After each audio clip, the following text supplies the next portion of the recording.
Good morning. Once again, this is Ladina Boo from Stockton, Missouri, and this is to show trials and triumphs. We want people to know that even though you go through bad stuff and bad stuff happens, you can come out the other side and still feel good, and you can be proud of yourself for everything you've gone through in the past. Now, my guest today is Ginnese Oglesby, and she runs a camp at her place. It's an off-grid camp. She actually lives off-grid. We do. Yeah. Yeah. You have teepees and you're still living in the treehouse. Not since Discovery Channel came out. Disconnected treehouse, but yes, big log cabin, yes. Well, sometimes you have to disconnect them. The trees keep growing. Who knew trees grew, right? Who knew? Now, she's talking about the fact that she was on Homestead Rescue, and it was a really interesting show, and they did amazing things for you, Yes, did they not? yes, that was a blessing, yes. But, today we want to talk about Ginese's life, though, and I had seen her testimony. I don't want to mispronounce the name of your camp. What is it? Camp Ginnese. Ginnese, which I named it after the scripture in Samuel where Samuel keeps getting woken up and he believes it's the prophet. And the prophet says, when God wakes you up the next time, then you say, I'm ready and available. So Camp Ginnese means ready and available. Mhm. I have nothing. I have no abilities, no finances, nothing, but I am ready and available. So that's why God can move. So we just need to be available. Yeah, you need to open yourself up. Yes, yes. Let him drive the boat. Yes. Now, why don't you tell us a little bit about your upbringing and what you've gone through over the years and what brought you to where you're at? Well, let's see. I lived just outside of Illinois, out of the suburbs of Chicago. I had a mother who was mentally ill. My parents were divorced young. I was about 6 years old, and my mother had remarried. Now, probably when I was 4 was the first time I was sexually assaulted. So my mother married my stepfather, who was also mentally ill and very abusive. So I grew up in a really abusive home, physically and mentally abusive home. And I was molested by an uncle. It's just very awful start, the start of a life where a lot of violence, a lot of abuse. You're learning, to me, children learn what they live. And if you're in a bad spot when you're growing up and you're seeing all this stuff, it's going to affect you. Well, fear. I learned by the time I was 6, I learned to sleep with my eyes open. That's a lot of fear for a child. Mm-hmm. So going through that and just a very dysfunctional childhood, dysfunctional teenager, and very promiscuous because that's all I knew. And then entering as an adult, I was married. I had to get out of that house. It didn't much matter who I married. So I married at 18, had a baby at 19 when I knew it all. Because at 19, you know it all. Yeah. So hire a teenager while they still know everything. Yeah. Okay? So 3 babies later, here I am, 22 years old, and confused and codependent and enabling. And of course, I don't like myself. Actually, I pretty much hate myself. I had married an abusive husband who tried to kill me at that time, put a plastic bag over my head. And when that didn't work, then he convinced me, because I was mentally ill myself, convinced me that I couldn't even die right. If I would have loved my kids, I would have been able to die and let them have this new, him have a new, whatever, his new wife. So, yeah. And when you wonder about letting somebody like that raise your kids. When you are brought up this way, you don't know any better. It's not your fault, Right. But something has to change. So anyway, I tried to kill myself at 24. I wasn't saved. I don't believe I was saved, but I knew somewhere there was a God. I was raised as a Catholic. And so I remember being in this hospital bed after they pumped my stomach for days and seeing my kids come in and realizing what I had done. I literally, my kidneys had failed. They tried everything. They told me I was not going to live but 2 more weeks and my kids were going to watch. What a great start, huh? I'm only 24 years old, and I'm trying to get off this planet. I really had enough. By the time I was 24, I was so physically, mentally, and sexually abused. I wanted to die. Mhm. I wanted out of here. So to see my kids and know I was going to die, just ask God, can I have a week? Can I have 2 weeks? Can I have a month with my kids? I'll never abandon them again. And the next time they checked my liver, it was completely healed. Awesome. So God's awesome from the beginning. And I still wasn't ready to give any part of my life to him, but he sure showed up, he sure gave me a second chance. So I divorced that guy and just proceeded to be with many men. I was looking for love, any kind of love, if good, bad, or ugly, it didn't matter. Violence, abuse, those were things I was attracted to. Again, that stuff was still in me. So I dated whoever, I was intimate with whoever. I married several times because I thought marriage is going to solve this problem. And really the problem was mental, it was spiritual. I didn't love myself. I hated Yeah. myself. And through that, I began to, I've been doing it since I was a teenager, but punish myself. I hated myself, so I gave myself away. I hated me. So my punishment was to be with men. Um, and then I was probably in my 30s and I thought, I cannot raise my kids. I cannot afford to raise my kids. Again, a lot of abuse. So I thought I'm going to become exotic dancer. Then I would have some control over the opposite sex. I would make some money. That was the absolute darkest part of my life. It was so dark. You make a lot of money though, I don't did you? make a lot of money, but it was when it's made with your own hand, you'd go through it. There's no anointing in it. Right. It's just empty, just like cars and boats and men and things. Where are those things? Right. They're all gone because there was, they were created the wrong way. So as a dancer, then I found myself with the same sex. It didn't much matter. I hated myself, so it didn't matter who I was with. I Yeah. was punishing my flesh, punishing my flesh. So where we lived with my kids, I raised my kids in a small town and there was a little Catholic church behind us. And so I was going to do the right thing. And that's what we did. We went to church and my son was about 10 and he said, Mom, I want to know what God is doing, not what this father is doing. I want to know what the father's doing. And so I thought, I'm doing exactly what my parents did. We're just going through the motions.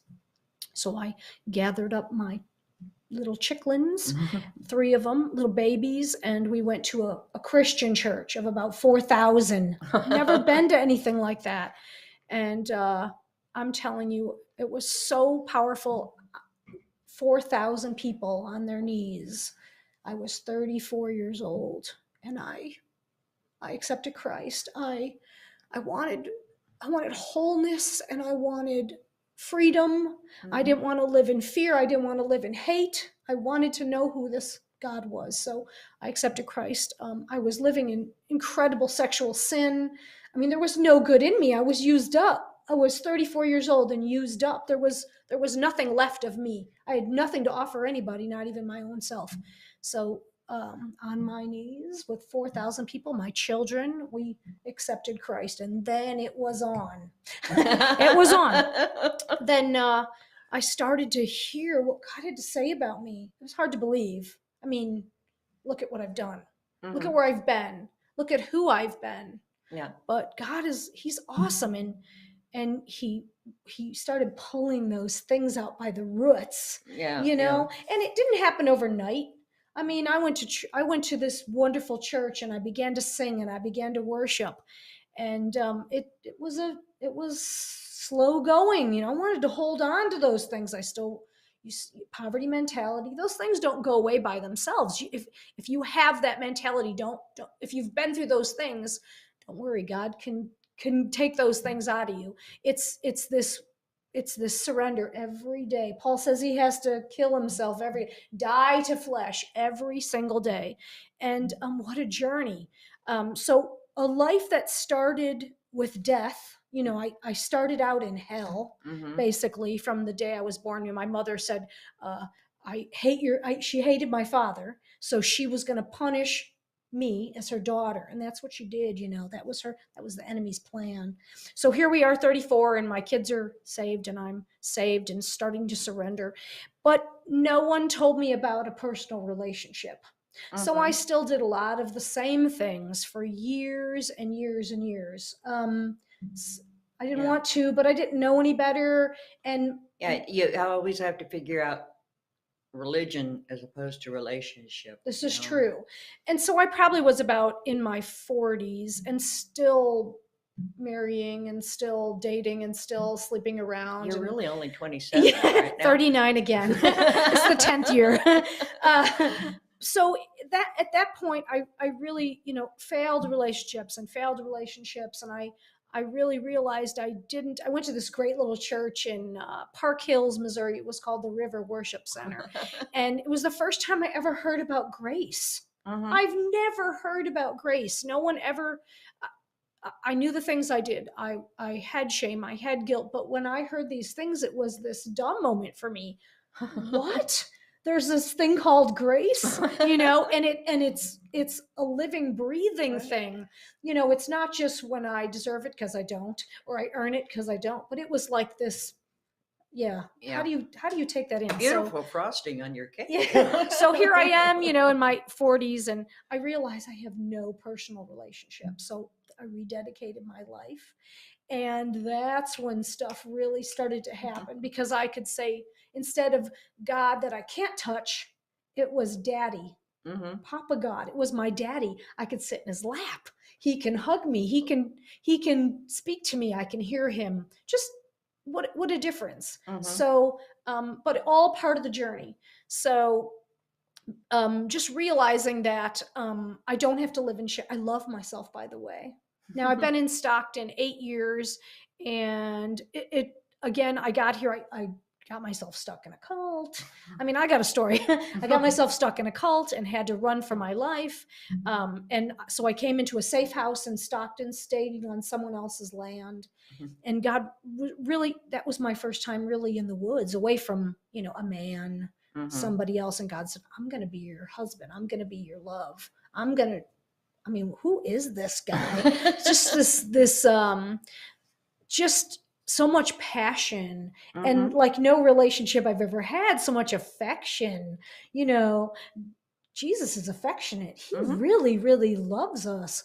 And so just to really get to know Christ showed me that I started to feel this love that I always thought, I love you, but I love unicorns and I love pizza, but this love that Christ has for us, that really opened me up to really begin to love myself really Mm-hmm. deeply, unconditionally. When I realized that Christ lives here, not this floating head in the sky, but here, and whatever was happening inside of me, now I'm not codependent anymore. I'm not an enabler anymore. I found out that I'm complete. How Mm-hmm. about that? Somebody so broken, that started out so broken and had been used up and have no Yeah. future.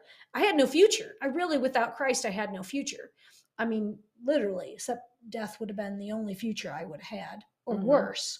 So to start out that way and have no future, and to end up having this incredible, deep, passionate, unconditional love for myself, you have to know who you are in Christ. Mm-hmm. You have to know the word, and you have to believe it.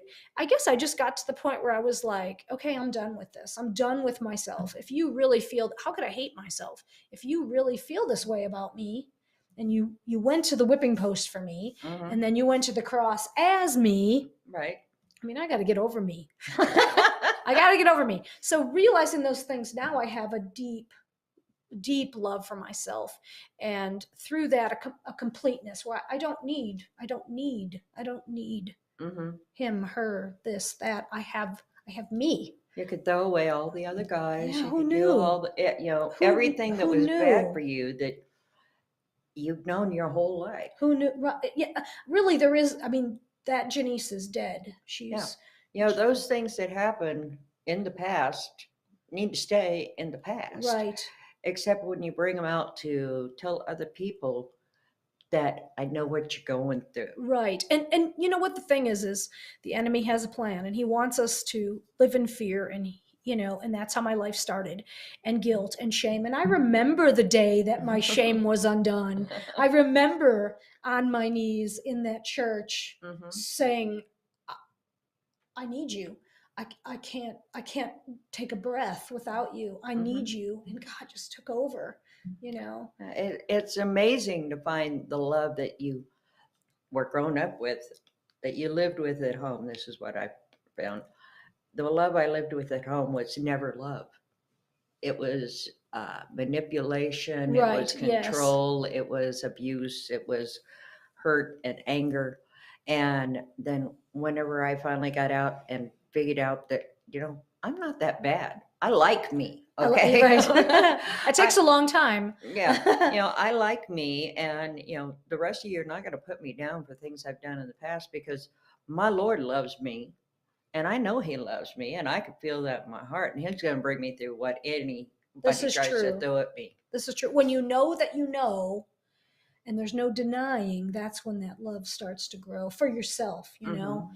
and unconditionally. And then we become complete. Christ lives here, Yeah. and now we are complete. And then then there's purpose. Now we have purpose. So now we have some healing. I found out. I went to Alaska in 2012. I hadn't talked to my parents played this division game where they divided us kids. So here I go to Alaska where my sister and brother live, and I hadn't seen them in many years. And I really didn't want to see my sister anyway because our parents had divided us. And I met my sister for the first time and fell in love with her and didn't want to leave her side. And then there was my brother in Alaska, wild. And she said, I want to help you go. She's been going to therapies. And so she wanted me to go too. And she worked out that. And so they did this hypnotizing thing, which I don't know what's Christian and not Christian, but at the time I just wanted wholeness. I was on such a good path, so I did this. And what I discovered is I was fragmented. So children that are so violently abused, physically, mentally, sexually, you become fragmented. And what Even happens? even verbally. Even verbally, You know. that's a big one. So it's what this fragmentation is it separates you from these situations. Hmm. I guess it's what kept me, I don't want to say sane, but it kept me from becoming what my parents were or what the enemy was wanting me to become, an abuser, violent, or like the Hmm. people that had done Right. things to me. So I found out I was fragmented, and so they kind of put you under, and they locate these parts of you that have been separated that hold this, a 6-year-old, a 4-year-old, and they bring those things back. You understand that what has happened as a child, you remember some things, and you bring these parts. It's for me, it was wholeness. I Hmm. left for Alaska pretty broken, and I came back as a whole person because I was forgiving of myself. I understood that, one, it's not my fault. Two, it's my parents' fault. And three, as an adult, it's time to stop blaming anybody and change my life. I can't say, well, my parents did it, or this is where I'm going. I'm poor. I'm a loser. Whatever. You have to get over those things. So making that adult decision to come back to the lower 48 and be an adult and start having responsibility. You can't blame your parents forever, or my uncle, or who, someone did this to me, or that guy. That's just, Yeah. so then have accountability and make a decision, decide, I am going to be healthy, whatever it takes. Right. I'm going to know what love is, whatever it takes, just these little things that God put in my path. In 2010, I was married, and again, just extremely, my last very dysfunctional marriage, my fourth marriage, which was very dysfunctional, and my stepmother had went into a coma. So we zipped to Chicago real quick from Missouri, and my dad was she wasn't, my stepmother was in a coma, and my dad was pining over her, ooh doo doo doo doo, and I've never seen anything like it, and I had so jealous. I Uh-huh. had a fit. I was so jealous. I thought, this is my dad. He's never loved me like this. Mm-hmm. And then I thought, no one has ever loved me like this. Yep. And I collapsed internally. And I thought, Lord, I have to know. I have to know what this love is. I have to know, because I thought love was, Love was sex. yeah. Love was. Oh yeah, love was sex. If I sleep with you, then you'll love me, and then you marry me, and that was my mentality. So when I saw my dad loving on this woman who would never give him anything, she'd Mm-hmm. never cook for him, kiss him, make love, nothing. He loved her. And I thought, what is this? And so my dad was 66 at that time. And within that month or so, when she was in a coma and starting to come through, my dad accepted Christ. That was a huge moment. He was never going to do that. He didn't care how much I prayed, but there he was in that hospital accepting Christ. And that started for me, that I had to know who this God was and who this love was. And God really started working on me. And that's when I had realized I didn't have a personal relationship. Mm-hmm. And really the love was here all along. Right. The love was here. Once I knew Christ and I allowed him, I gave up that space, my heart, my worthless life. Once I did that, then God was on the move. Mm-hmm. And just starting to grow to produce that love inside of myself and have this strong relationship where I could cry, I could cuss, I could pound my fists, I could break down, I could be afraid, and it's okay. I could even be sorry and have guilt and shame, and then God would come and scoop all that out Mm-hmm. and fill it with himself. So that's the relationship. It's good to know the Bible. The devil knows the Bible. Yeah. But to know that you know who Christ is, and to have that relationship, that's the ticket right there. Yeah. It turns your whole life around. It gives you a different way of looking at yourself and a different way of responding to people. We've all gone through bad stuff. I don't want anybody to think that you've had an easy life. We're not Right. saying you Right. had an easy life. We've all gone, well, Ginnese and I, we've gone through abuse. We've gone through bad marriages. We've gone through all kinds of craziness. Darkness. Exotic dancing and everything else. But there is a relationship with the Lord that whenever you find it, you can pull yourself out of there, and it doesn't matter what you got, you're going to be happy. This is true. And you don't have to buy everything at the store. And you find you don't even need those things anymore, because there's so much completeness. So let's talk about the good stuff God's doing. So the lot of bad start. We weren't meant to be here. We weren't meant to speak the goodness of God. We weren't meant to worship and have joy, because that was not the enemy's plan from the beginning.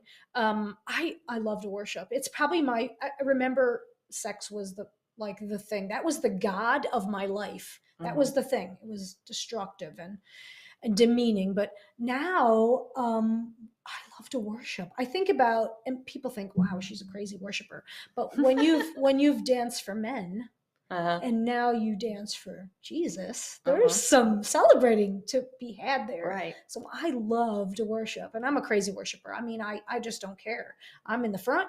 I step into the throne room and everybody else disappears, and it's me and God, I've seen her in church. Okay. I love to worship. She does. And your praise is what I believe, it opens up that window for God to move. I mean, that's the first time that I really accepted the Lord into my life, and I'm standing there and it's a worship service. And all of a sudden, I just have tears streaming down my face. And they're like, what's the problem? I said, I'm just really happy right now. I'm not upset about anything. And I have felt a hug from God that I never thought I'd ever feel. Yes. And it's the most amazing feeling whenever that comes. Worship it's freedom. It's freedom. And I guess, being through what we've went through, we have, why miss out? Why miss out on 1 second when you can be grateful and praise? Grateful and happy, and know that there is more coming into your life, because He wants you happy. Yes. He wants those triumphs for The you. thing is, we don't have to produce that ourselves. I Right. find where I thought I had to have things and make things and manipulate things to make myself happy. I realized I always thought somebody had to make me happy. Did you think that? Yeah, In once in a while. most of Yeah. my life, I was like, I thought every person I met had a had to make me happy. But now I just realize it's part of who I Or am. you It's get to the point where you think you have to make them happy or that because, true. you've That's grown up true. in this and you have to do something to make True. your parents happy and get past all this. And, if you don't make people happy, you've lost out. And it's like, I don't feel like making you happy, Yeah, okay? it's nobody's responsibility to make anyone else happy. Yeah. And when you just are done with yourself, when you just continue to surrender parts of it, which I just encourage everybody, just surrender that and ask God to examine you daily and Hmm. take this and pluck that out by the root. But the more of him, the less of you, and then Right. there's just a constant happy. Right. Like I don't even care. I'm just going to be happy. That's part of my nature now, is Yeah. to be grateful and happy. I just Yeah. don't know any other way, And you're you living the know? life you want to live at this I point. live the life. Okay, let's talk about that. Because I've, Yeah. I've covered a lot of the nasty, dark, hurtful, hateful things, and a lot of people have gone through. You find out a lot of people have gone through things that we've gone through: rape and molestation and violence and abuse and despicable jobs and all these Hmm. things and hating yourself. That's all a lie of the enemy, and God can take all those things out, and they don't happen overnight, but we don't want them to happen overnight because then you'll think you did them yourself. Yeah. The journey, it, I'm grateful for my journey. I used to say, God, why did these things happen? But I'm not sorry anymore. Yeah. When I tell this story, people will cry. I can't believe someone did that to her. An adult did this to a child, but that's not the point. The point is that God can take those things and turn them into something absolutely beautiful, Right. and I don't see myself as I'm not I don't live in shame. I don't kick my own butt all the time thinking of guilt. I don't have any of those things. They Yep. don't exist in me. I'm too happy. I want to worship. I want to sing his praise. I'm so full of all that good stuff that those things don't. It's just a story. Right. It's true and it happened, but it's just a story. Yeah, it's a You know. story, and whenever you tell that story, it helps those who have gone through the same thing, Yeah, because all you need is Jesus. You Hmm. just be done with you and more of him and less of you, and you just won't even imagine how much good can happen. So let's talk about the good stuff. Yep. Go on. Okay, Good stuff. so here I am in Stockton. I've been here 8 years, and God took a mess of a child and an adult and turned me into this beautiful woman. And I say that because that's how I see myself. So I live on 40 acres, a few miles out of Stockton, and God put me on this land. And I had nothing. I had no job. I thought, how is this going to happen? But it was probably one of the greatest things that's ever happened to me because God took over. I mean, Hmm. I really had to learn to love myself. This is the things I've learned since I've been in Stockton for the last 8 years. One, I've learned to love myself unconditionally, truly, truly be complete in myself, and to be totally dependent on God. So here I am, and I say the wilderness, but 40 acres without electric, without water. So how am I going to eat? How am I going to I don't have a man. How am I going to pay my bills? Hmm. How am I going to pay the land payment? But God just worked and worked and worked. And I mean, I live in this, I live in like a fantasy land. I live in, Yeah. I You do. can go out and find all the food that the Lord I, put on the I'm earth. telling You you. can get the greatest salad out of your front yard. I Okay. I'm telling you. And so to really learn to forage, and so here I am 8 years later, and I have a beautiful home that's paid for, and land that's almost paid for because that's how good God is. Hmm. And we have a wilderness camp. We call it Camp Hane, named after. It's just about being ready and available. So I get there, I have nada. I don't know what to do, but I'm available. Okay, Lord, I have nothing to offer you, but I'm Hmm. available. I'm listening. I'm ready. So God's taken that and turned it into a camp. I'd like to see women come out there, and not all women want to hang out in the woods in a teepee without air. But I'm telling you, it's challenging. It's challenging and it will It'll open open your it'll eyes. open your eyes and make you think, get to know yourself better. And so Hmm. we we do a lot of stuff for at-risk youth. We have living history. My husband teaches primitive skills, so he teaches how to start a fire without a match, which is very empowering. Build a shelter, a lot of self-sustaining things. We homestead full-time off-grid, so we have a little bit of solar, but we raise our own sheep. And there's so many aspects in homesteading and living off the land that you really have to say, okay, God, what next? Right. And people wonder why I do it. I could have electric poles. I don't want any of that stuff. I want to stay as far away from I don't have a TV. I haven't had a TV in 10 years. I don't want to hear I don't want to be ignorant, but I don't want to live in fear. And I'm careful who speaks over And me. those telephones and televisions and so forth Yeah, bring fear in. they do. And that's part of our world. So you have to choose. You want to, who are you going to listen to? Who you're going to watch, you're feeding your spirit. So Right. being in the woods is so much easier to hear God's voice. It is for me. It's healthy. I could never move into town. I couldn't live next to anybody, I live out in the woods and just count. It's a dependency.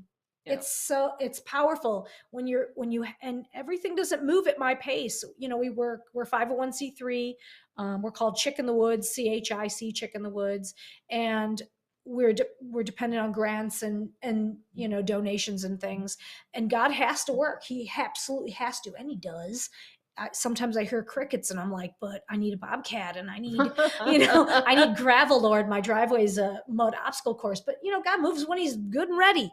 And in between that time, there's growth, there's trust, there's walking in faith. Those things are not easy, but they have made such an incredible woman out of me. I'm married to Samuel Oglesby, who is like this amazing man. And I named my camp after the scripture of Samuel. So when God brought Samuel in my life and he said, God told me to marry you, I couldn't even get out of it. I'm like, how am I named my camp after this, so when Samuel came along, I was like, okay, I'm just getting on the camel and I'm going to marry this guy. And of course, God had to rip a lot of his junk up by the roots, but he's an excellent husband. And I'm able to be a submissive wife. Who ever thought, with the background I have, that I could ever be exactly what God called me to be. It's right. But only he can do it, and a lot of you getting over yourself daily, Oh yeah, that's the hard part.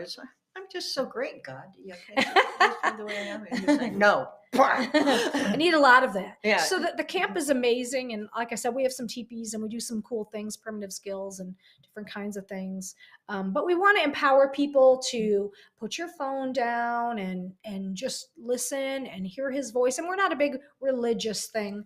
It's just that we are faith-based. We do believe in Christ. We're not going to bend. That's that, but coming out to the woods and spending the night and sitting by the bonfire reconnecting with your kids, your family, that's huge. We don't have a lot of that opportunities. And we're the only ones, I think, within 100 miles that do anything like this. Probably so. I haven't heard of any place else. From foraging to archery and these are just small things in the mix, the camp, but it's a lifestyle of getting over poverty and getting over shame and getting over fear and living in the woods. And we just want to, not everybody's going to go home and decide they want to homestead or live in the woods, but a weekend can be really life-changing, right.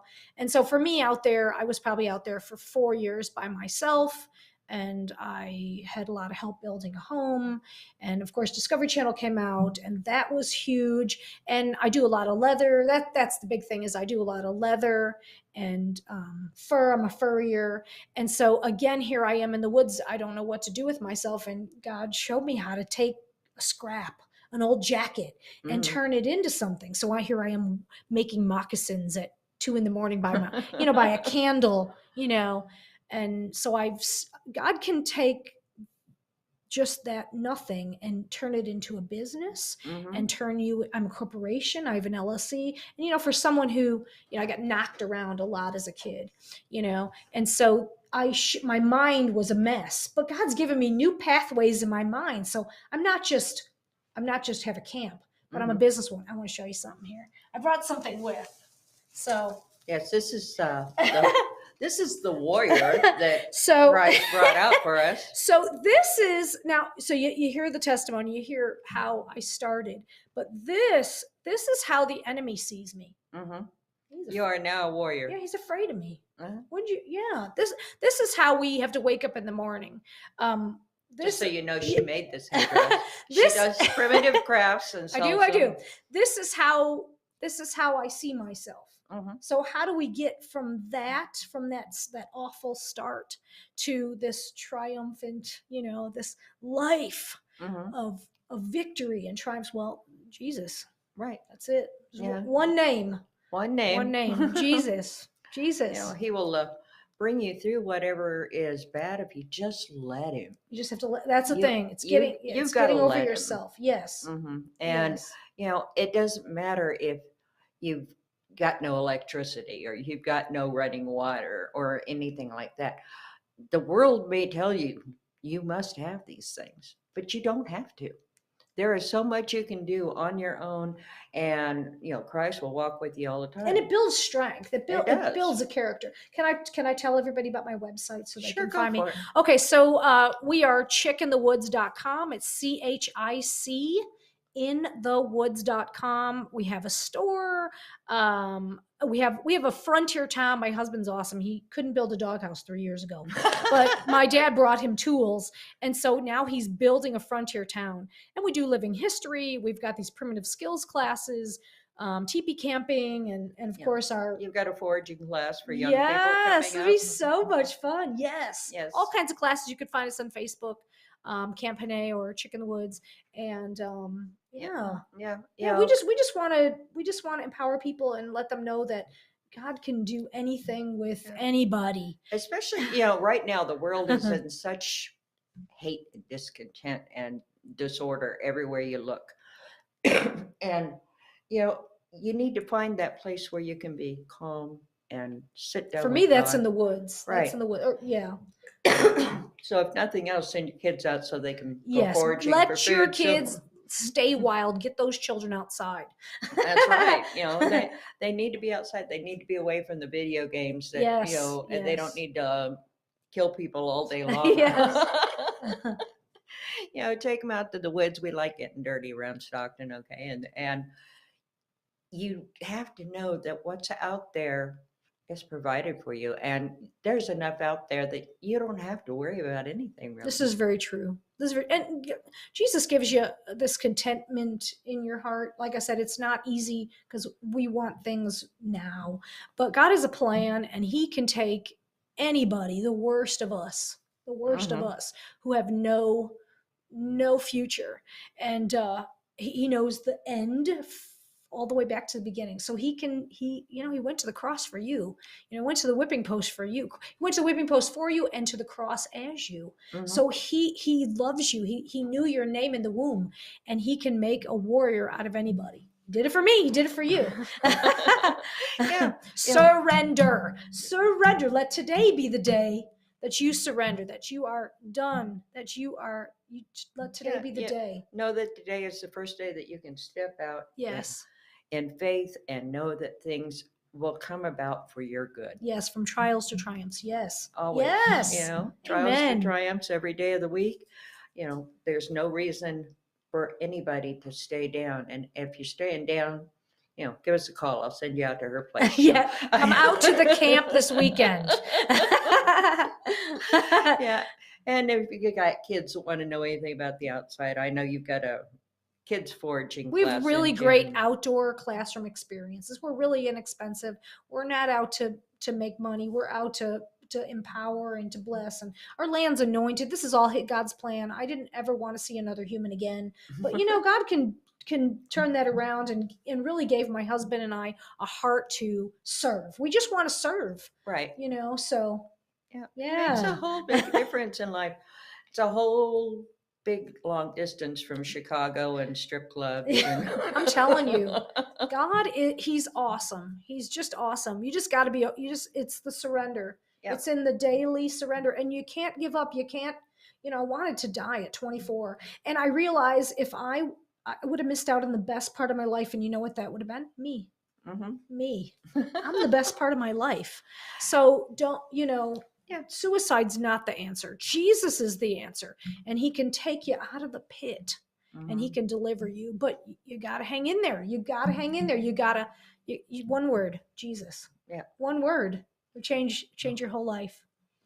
So anyway, you have come so far in your life, and I'm really blessed to know you. And I, you know, would like everybody to know about her camp. I mean, you could go out there, and she'll teach you how to go out and find food in the woods, Yes. and travel or Chickinthewoods.com, CHIC.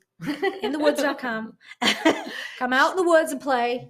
Yeah, and she'll teach you how to make crafts too if you Oh, want. yes, lots of, yes. But anyway, I thank you for joining me today, Ginnese. Thank you for having me. We've run out of time, but I hope you enjoyed hearing her testimony. I mean, Ginnese has had an amazing life, and I think you can see that you can come out of anything if you want to. So everybody be blessed, and we'll see you again next week. Thank you.